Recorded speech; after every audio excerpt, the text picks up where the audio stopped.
Video को हम लोग ऐसे समझेंगे जैसे कि कभी नहीं समझे। तो चलिए, स्वर संधि के प्रकार, हमारा जो टॉपिक है आज का स्वर संधि के प्रकार है। यानी इससे पहले हम लोग स्वर संधि क्या होता है ये पढ़ चुके हैं। जो लोग जो है वीडियो नहीं देखे हैं, पिछली वीडियो जाके जरूर देख लीजिए। संस्कृत में संधि संधि के प्रकार ये मैं वीडियो बना चुकी हूँ, ये भी आप लोग देख लीजिए ताकि आप लोगों की जो बेसिक इन्फॉर्मेशन है वो अच्छे से क्लियर है। अब है कि स्वर संधि के प्रकार। स्वर संधि के जो प्रकार है, हमारा बहुत सारा डाउट लग रहता है, कहीं 5 रहता है, कहीं 8 रहता है। तो हमको मतलब मिनिमम कितना बताना है या मैक्सिमम कितना बताना है, ये सारे जो है डाउट हम आज की इस वीडियो में करेंगे। तो सबसे पहले स्वर संधि में जब भी बात आती है स्वर संधि की, तो हमें क्या अपने माइंड में बैठाना है, इसके बीच संधि होगी, स्वर वर्णों के बीच होगी, ठीक है। और उसमें स्वर संधि में जो हमारा पहला पद और दूसरा पद होता है, तो जो पहले पद का आखिरी वर्ण होता है और दूसरे पद का जो प्रथम वर्ण होता है, उसी के बीच जो है हमारी संधि होती है। यानी जो सबसे निकटतम वर्ण होगा उसी के बीच संधि होगी। और मैंने आप लोगों को बताया है कि स्वर संधि बराबर क्या होता है।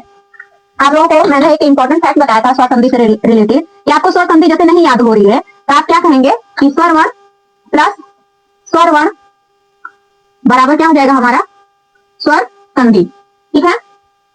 क्या हो जाएगा हमारा स्वर संधि, ठीक। इतनी बात क्लियर हो गई कि स्वर संधि की जब भी बात आएगी तो उसमें स्वर वर्णों का ही प्रयोग होगा, व्यंजन वर्णों का प्रयोग नहीं होगा। स्वर संधि में कोई भी प्रकार है। अब वो स्वर संधि का एक एक एग्जांपल देके मैंने पिछली वीडियो में बताया है। हिमालय, पुस्तकालय, दिनेश्वर, रमेश, महोषधि, भानुदय, सूर्योदय, ये सारे एग्जांपल क्या है हमारे स्वर संधि के भी हैं। अध्यय, तत्रेय, पवनः, नयनम, पावनः, ये सारे उदाहरण किसके हैं, स्वर संधि के ही हैं। लेकिन क्या है अलग अलग प्रकार के हैं। किस तरह से कब गुण रहेगा, कब जो है आदि रहेगा, कब जो है यड़ रहेगा, कब जो है हमारा दीर्घ रहेगा, ये सारे इन्फॉर्मेशन जो है हम लोग एक एक वीडियो बनाएंगे उसके जरिए जानेंगे। लेकिन आज जो है मेन में जान लेते हैं कि स्वर संधि के प्रकार। तो स्वर संधि में सबसे पहले स्वर वर्ण ही काम करेंगे और स्वर वर्ण प्लस स्वर वर्ण बराबर क्या होता है हमारा स्वर संधि होता है, ठीक। अब जब प्रकार की बारी आएगी, ठीक है, इसकी बारी आएगी प्रकार की, तब हम क्या बताएंगे 8 प्रकार है। कितने हैं 8 है। लेकिन मुख्य रूप से कितने हैं 5 है। 6 लेवल से 8 लेवल तक तब हमें 5 ही पढ़ना है, ठीक। कौन कौन सा पढ़ना है, दीर्घ, यड़, आयादी, गुण, ठीक है, ये पढ़ना है। लेकिन जब हम 9th क्लास से ऊपर जाते हैं, 9th, 10th, 11th, 12th, तब हमारा जो है 3 जो है और संधि आ जाती है, पूर्ण रूप, पर रूप और प्रकृति भाव संधि। ये तीनों बेस हमारे बढ़ जाते हैं। तो हमारी संधियां जो है स्वर संधि में 5 से कितनी हो जाती है 8 हो जाती है। तो मैं आप लोगों का कंफ्यूजन दूर कर दूं पहले, यदि आप 6th क्लास में है, 7th क्लास में है, 8th क्लास में है, तब तो आपको स्वर संधि के 5 प्रकार बताने हैं, ठीक। स्वर संधि के 5 प्रकार बताने कौन कौन से, दीर्घ, गुण, आयादी, यड़ और क्या हमारा वृद्धि, ठीक है। ये जो पांचों हैं ये 6, 7, 8 लेवल से हमें बताना है। और जब हम 9th, 10th, 11th, 12th में जाएंगे तो जो हमारी एनसीईआरटी बुक है व्याकरण वीथी, उसमें भी हमारा 8 प्रकार दिया है, स्वर संधि का 8 प्रकार दिया है, ठीक। तो उस 8 प्रकार में 5 तो ये हो गया, दीर्घ संधि, वृद्धि संधि, आयादी संधि, यड़ संधि, गुण संधि, और फिर 3 और क्या आ गई है, प्रकृति भाव, पर रूप और पूर्व रूप, ये 3 प्लस हो जाएंगे, ठीक है। अब जैसा कि बुक में दिया है तो हमें पढ़ना ही है। तो आप जो है इस कंफ्यूजन को दिमाग में बैठा लीजिए। यदि आप 6, 7, 8 में हैं तब तो आप 5 बताएंगे। मुख्य रूप से जब पूछा जाएगा स्वर संधि के प्रकार तब हम 5 बताएंगे और टोटली वैसे ही पूछा जाएगा। और हम 9th, 10th क्लास से ऊपर के हैं तब हम संस्कृत में स्वर संधि के कितने प्रकार बताएंगे, 8 बताएंगे, ठीक। ये डाउट क्लियर हो गया। तो सबसे पहले हमारा आता है दीर्घ संधि, ठीक। फिर है हमारा गुण संधि, फिर है हमारा वृद्धि संधि, फिर आता है हमारा आयादी संधि, और क्या है हमारा दीर्घ, गुण, वृद्धि, आयादी, यड़ संधि। और क्या आपकी ये तो मेन जो है 5 मुख्य रूप से हो गई, ठीक है। जब हम 6 क्लास से 8 क्लास के बीच है तब हम इन 5 के बारे में बात करेंगे, ठीक। जब हम 9th, 10th से ऊपर हो जाते हैं, क्योंकि हमारी बुक में जो हमारी एनसीईआरटी बुक है व्याकरण वीथी, तो वो उसमें जो हमारा 3 और बढ़ गया है। कौन कौन सा, पूर्व रूप संधि, ठीक, पर रूप संधि, और क्या आ जाता है हमारा एक प्रकृति भाव, क्या आ जाता है प्रकृति भाव संधि।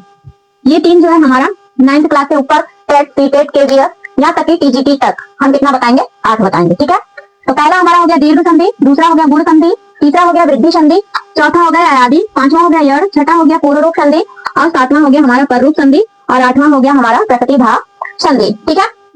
अब इस संधि में हमारा जो है एक एक उदाहरण ले लेते हैं, तब आप लोगों को जो है समझ में आएगा।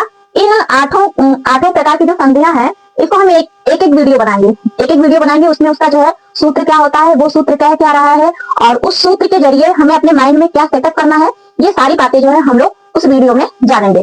तो स्वर संधि के जब भी प्रकार पूछा जाएगा तो आप लोग क्या ध्यान रखेंगे कि मुख्य रूप से क्लियर कर दूं कि आप लोगों का जो डाउट है वो ना रह जाए, ठीक है। मुख्य रूप से क्लास 6 to 8 हम कितना बताएंगे स्वर संधि के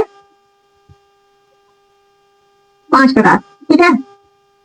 फिर जब क्लास 9 to 12 आ जाएगी बात, या फिर हमारा टेट, या फिर हमारा टीटेट, या फिर हमारा केवीएस, ठीक है, यहां तक कि हमारा टीजीटी और टीटीटी, इन सब में जब पूछा जाएगा कि स्वर संधि के प्रकार कितना है, तब हम बताएंगे 8, ठीक है। किसके? स्वर संधि के। स्वर, तब हमारा क्या है, स्वर संधि का प्रकार कितना हो जाएगा, 8 हो जाएगा। ये जो है आप लोगों को क्लियर हो गया कि जब मुख्य रूप से पूछा जाएगा कि संस्कृत में जो स्वर संधि है मुख्य रूप से कितने प्रकार हैं, तब हम 5 बताएंगे। क्लास 6 में है, 7th में, 8th में है, तो भी हम 5 ही बताएंगे। लेकिन यदि हमारा स्टैंडर्ड 9 क्लास के ऊपर का है और टीजीटी लेवल के बीच का है, TET, CTET, KVS, TGT, PGT, तब हम कितना बताएंगे, स्वर संधि के प्रकार 8 बताएंगे, ठीक है। तो मुख्य में कौन कौन है? मुख्य में हमारा जो है दीर्घ संधि आता है, गुण संधि आता है, वृद्धि संधि आता है, आयादी संधि आता है, और कौन आता है, यड़ संधि आता है। ये 5 तो हमें हर हाल में पढ़ना है, क्लास 6 से लेके टीजीटी बेस पे हमें पढ़ना ही पढ़ना है। लेकिन जो ये बाकी बचा पूर्व रूप, पर रूप, प्रकट, इसके बारे में हमें कब बताना है, जब हम टेट बेस पे हैं, सीटेट बेस पे हैं, या केवीएस पे हैं, केवीएस बेस का एग्जाम दे रहे हैं, या फिर अदर स्टेट का दे रहे हैं, एस्टेट, आरटेट, ठीक है, रीट का दे रहे हैं, तब हमें कितना बताना है, 8 बताना है, स्वर संधि के प्रकार, ठीक है। आज तो मैं यहीं तक बताऊंगी कि आप लोग जो है स्वर संधि के जो प्रकार होते हैं उसके बारे में जान लीजिए। अगली वीडियो में हम लोग जो है एक एक टॉपिक उठाएंगे, उसका एग्जाम्पल, उसका सूत्र और उसका विस्तार से जो है सारा डेफिनेशन में आप लोगों को बताऊंगी। तो मिलते हैं अगली वीडियो में, तब तक जो है आप लोग